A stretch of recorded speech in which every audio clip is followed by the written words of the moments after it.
Number 8. What is the first term of an arithmetic sequence whose 19th term and 12th terms are 417 and 319 respectively?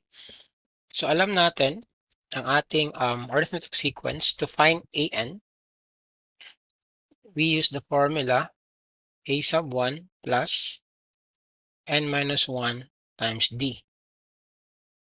So dito, binigay yung ating 12 and 19th term. So meron tayong a sub 12. This is, again, we're looking for a1. We don't know about that. Plus 12 term, diba? So n is 12. N minus 1 is 11. Yung d natin, we don't know.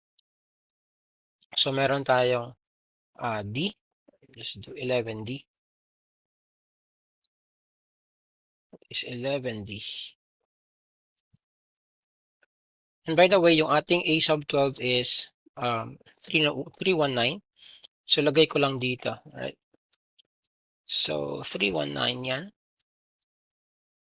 Tapos yung ating 19th term, that is just 417. So meron kang 417 equals a sub 1 plus 19th. So 19 minus 1 is 18. So meron tayong 18d. So meron tayo dito actually dalawang equations, equation 1, equation 2. So ang gawin lang natin is solve lang natin, eliminate natin yung a sub 1. Right? Eliminate natin yung a sub 1 para makuha si d, and then balik natin siya later para makuha si a sub 1. So mangyayari, meron tayo, or if you want to eliminate d, pwede rin naman, no? Pero malaki kasi yung number ng d. Alright? Malaki kasi siya. So let's do a sub 1 first. So meron tayong 319 equals a sub 1 plus 11d. Tapos, meron tayong 417 equals a sub 1 plus 18d.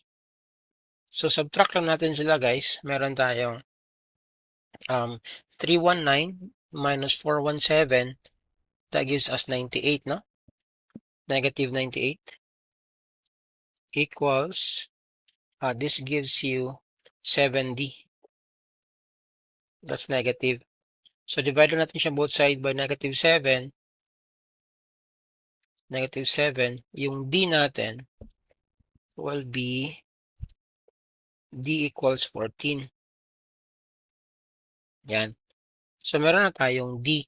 So, ang gagawin natin ulit, pick lang tayo equation 1 or equation 2. But I'm using equation 1. No?